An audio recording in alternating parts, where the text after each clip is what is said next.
Precioso, precioso Dios, amado, amado Señor, te adoramos y de verdad exaltamos, príncipe de paz. Lo mismo que hacemos nosotros. Cuando leía esto me acordaba de mi propia vida. ¿Cuántas veces nos indignamos y decimos la típica y trillada frase: ¿por qué a mí? Si soy tan bueno, tan obediente, si soy cristiano, ¿por qué a mí? Y el Señor te contesta: porque quisiste hacerlo con tus propias fuerzas, tu propio razonamiento y tus propios recursos. Fíjate, ahí en el versículo, cuando Josué rasga las vestiduras, este acto significaba sentirse sumamente ofendido, y con este hecho rechazaba la ofensa o el agravio recibido. ¿Qué cosa tan fuera de sí estaba haciendo Josué? Y te voy a decir por qué. Fíjate, al final de este versículo que estábamos leyendo, del versículo 7, dice Josué una frase: ojalá nos hubiéramos quedado de la otra parte del Jordán. ¡Qué grave! Estaba diciendo lo mismo que decían todos los rebeldes cuando continuamente volteaban su rostro a Jehová. Yo sé que te acuerdas en versículos y capítulos anteriores, siempre el pueblo quejándose, diciendo: ojalá nos hubiéramos quedado en Egipto. Josué estaba diciendo lo mismo, y yo dije: ¿Josué? ¿Mi Josué? Porque la verdad que Josué es uno de mis héroes también de la historia bíblica. Yo dije: ¿cómo Josué está diciendo lo mismo? No lo puedo creer. Pero sí, así es. Josué, aunque fuera valiente, fiel y en sujeción a Dios, él también había caído en esto. Con esto te das cuenta que a cualquiera nos puede pasar. Cuando pasamos por algo difícil, complicado, muchas veces también nuestra fe decae. Por eso decía el apóstol Pablo: el que piense estar firme, mire que no caiga. Así es, amigos, amigas, grábate esto. No porque hayas ganado una batalla, te confíes y dejes de lado a nuestro Señor. Siempre, siempre vamos a necesitar de Él. No lo olvides. ¿Ok? Bueno, sigamos. En el versículo 10, Jehová le dice a Josué: levántate. Y le pregunta: ¿por qué te postras sobre tu rostro? Y ahí le dice: Israel ha pecado y aún ha quebrantado mi pacto que yo les mandé, y hasta han hurtado, han mentido y aún lo han guardado entre sus enseres. Fíjate lo que dice el versículo 12: por esto los hijos de Israel no podrán hacer frente a sus enemigos, sino que delante de sus enemigos volverán la espalda, por cuanto han venido a ser anatema. Esta es la otra razón y principal razón por la cual los hombres que mandó Josué salieron derrotados y avergonzados de Ai. Así de sencillo, porque el Señor ya no estaba con ellos. Amigos, amigas, cuando hay pecado en tu vida y aparte de haberlo no te arrepientes y lo confiesas, créeme que esto, y esto no viene de mí, créeme que así como lo dicen las Escrituras, el Señor no estará contigo. Por eso cuando las cosas no han ido bien en nuestra vida, en tu vida, cuando vamos de un problema tras otro, tras otro, tras otro, es momento de hacer un alto y honestamente pensar y hacer memoria y revisar si hay pecado en tu vida, si hay algo que no hayas confesado, si hay pecado oculto. Y mira, el Señor se toma en serio el pecado. Esto no es un juego. Tú has podido ver las consecuencias en este libro de Josué. Es lo mismo en nuestra vida. El Señor no cambia con sus hijos, no cambia con su pueblo. Lo mismo es antes, en el Antiguo Testamento, hace miles de años atrás, al día de hoy. El Señor es el mismo. Y ¿sabes algo muy importante? Te decía que el Señor se toma el pecado en serio. No basta con un: ay, perdón, Señor, ya, perdón, no lo vuelvo a hacer. No. Viene disciplina. Y tal vez tú estés pasando por una disciplina, o tal vez sea una prueba. Solo tú lo sabes. Analiza tu corazón. Mira, vemos en la carta a los Hebreos, en el capítulo 12, versículos 6 y 7, dice lo siguiente: porque el Señor al que ama disciplina y azota a todo aquel que recibe por hijo. Si soportáis la disciplina, dice también, Dios os trata como a hijos, porque ¿qué hijo es aquel a quien el Padre no disciplina? ¿Lo ves? Mira, a lo largo de mi vida, de todos los errores que he cometido, cuando aún no venía a Cristo, e incluso los pecados que cometí ya aún conociéndole, fui no sé, de alguna manera yo me sentía mal. ¿Por qué? Porque a veces no venía disciplina a mi vida. Ya cuando conocí al Señor yo decía, híjole, yo sé que hice algo mal y no veo alguna disciplina, y me empezaba a preocupar, porque decía, híjole, entonces a lo mejor no soy su hijo. Por eso es que no me disciplina. Realmente yo deseaba la disciplina, de verdad. Tienes que desear la disciplina del Señor. Tienes que desearlo, porque eso quiere decir que eres su hijo. El Señor a mí me perdonó, pero sabes, aún las consecuencias de ese pecado, las consecuencias desde antes de conocerle y aún conociéndole, esas consecuencias, esos malos frutos, aún el día de hoy los sigo cosechando. Así es, no es que llegué a Cristo y todo mi pasado se borró. Claro, Él te perdona y ya se quedó atrás, no vas a ir al infierno, vas a ir al cielo, pero hay consecuencias, hay frutos, hay semillas que fueron sembradas y ahí siguen, ¿ok?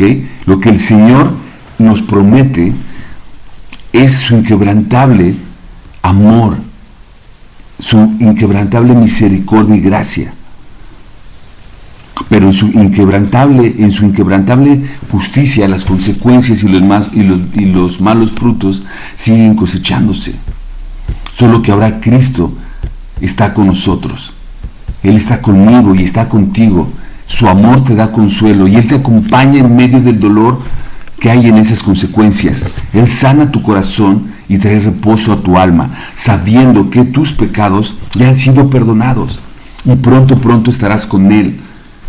Y por siempre donde Él esté, dice la palabra que ya no habrá lágrimas ni llanto. Amén, gloria a Dios por eso, ¿no crees? Muy bien, continuemos. Dice ahí en el versículo 13, vemos la misericordia de Dios dando una oportunidad a Israel de santificarse, de enderezar su camino, y les dice, anatema hay en medio de ti, Israel, no podrás hacer frente a tus enemigos hasta que hayas quitado el anatema de en medio de vosotros. Y entonces en los versículos siguientes del 15 al 18, Josué hace llamar a todo el pueblo por las tribus y por las familias, por las casas y por los varones. Yahvé, Jehová, dice que el que sea sorprendido con el anatema, este será quemado. Entonces en el versículo 19 vemos que en esta separación Josué llegó hasta Acán y su familia. Dice, Acán, hijo de Carmi, hijo de Sabdi, hijo de Sera, hijo de la tribu de Judá. Y le dice, declárame lo que has hecho, y sé bueno y confiesa todo lo que habías hecho. Y bueno, amigos, aquí hay algo muy importante que quiero resaltar. En el versículo 1, cuando iniciamos leyendo el capítulo 7, ¿qué dice? Dice, pero los hijos de Israel cometieron prevaricación. Dice, los hijos, en plural. Luego en el versículo 11 dice también el Señor que Israel ha pecado, o sea, todo el pueblo. Yo te pregunto a ti, ¿quién fue el que pecó? El que tomó del anatema. Fue Acán, ¿no? Exacto, fue una persona, solo Acán. Porque el Señor dice que todo el pueblo y que todo Israel ha pecado. ¿Sabes? El Señor se toma en serio el pecado. Cuando en una congregación o en una familia hay pecado oculto en un miembro de la familia, cuando ese miembro guarda el pecado y no confiesa, el Señor lo toma como si todos hubieran pecado. Y entonces no hay prosperidad, no hay armonía, no hay coinonía. Es decir, no hay una comunión sana, no hay una comunión limpia entre Dios y los hombres. Es por eso que Jehová, Yahvé, en el versículo 13 dice, levántate y santifica a tu pueblo. El pueblo tiene que ser limpiado, tiene que volver a tener una coinonía con su Creador. Bueno, regresando a los versículos 20 y 21, Acán empieza a confesar todo lo que hizo. Declara ese pecado oculto, el pecado por el cual no habían podido ganar la batalla frente a él. Y más adelante en el versículo ya 24 y 26 vemos las consecuencias catastróficas en la familia de Acán. Ellos y todas sus pertenencias, asnos, bueyes, ovejas, fueron considerados anatemas y son apedreados hasta la muerte, para después quemarlos también con todo lo que ellos tenían, incluso ahí el anatema del cual ellos habían tomado. Y mira, el Señor es compasivo, es amoroso, pero también es justo. Y muchas veces tiene que extirpar algún miembro de tu cuerpo que esté dañado. Lo vemos en la medicina, cuando un miembro está enfermo, cuando un miembro tiene cáncer, para salvar todo el cuerpo se tiene que extirpar esa parte. El Señor ve mucho más allá de lo que nosotros vemos en nuestra mente finita. Isaías 55, 8 y 9 dice: porque mis pensamientos no son vuestros pensamientos y mis caminos no son vuestros caminos, dice Jehová. Como son más altos los cielos que la tierra, así son mis caminos, más altos que vuestros caminos, y mis pensamientos más que vuestros pensamientos. Y mira, cuando hay pecado en una persona, en un miembro de tu familia, el Señor tiene que limpiar.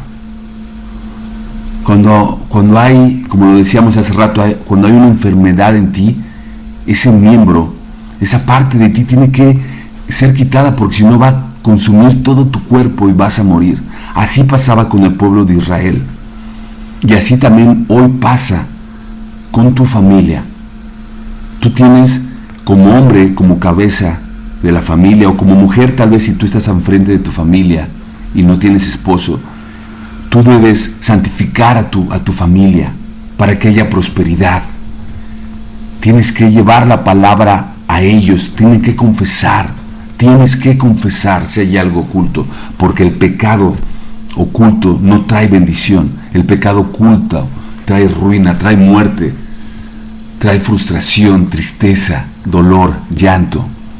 Y el Señor, que es un Dios de amor, un Dios de misericordia, quiere limpiarte a ti y a toda tu familia. Confiesa ese pecado en oración, hazlo, y entonces verás próspera a tu familia. Y hablo de prosperidad espiritual, y de ahí el Señor irá añadiendo todo.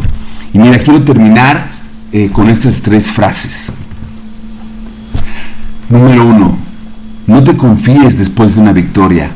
Recuerda que la victoria no fue tuya, sino de aquel que es poderoso para ganarlas. 2, el pecado oculto no solo te lastima y te daña a ti, sino que daña a muchos a tu alrededor, y nunca te permitirá prosperar. Y 3, es mejor extirpar el cáncer que ha envenenado a un miembro, que dejar que éste avance y consuma todo el cuerpo. Por último, quiero dejarte este versículo: si confesamos nuestros pecados, Él es fiel y justo para perdonar nuestros pecados y limpiarnos de toda maldad. Primera carta de Juan, capítulo 1, versículo 9. Que el Señor bendiga tu vida con toda bendición eterna, y que en Él encuentres el amor, la confianza, la justicia, para abrir tu corazón sabiendo que Él es bueno para perdonar cuando hay un arrepentimiento genuino. Él desea para ti toda la prosperidad espiritual, todo el bien, toda la bondad en ti y en tu familia. Acércate a Él, porque Él es un Dios bueno. Él es un Dios misericordioso y amoroso. Él es nuestro Señor. Que Dios te bendiga. Hasta pronto.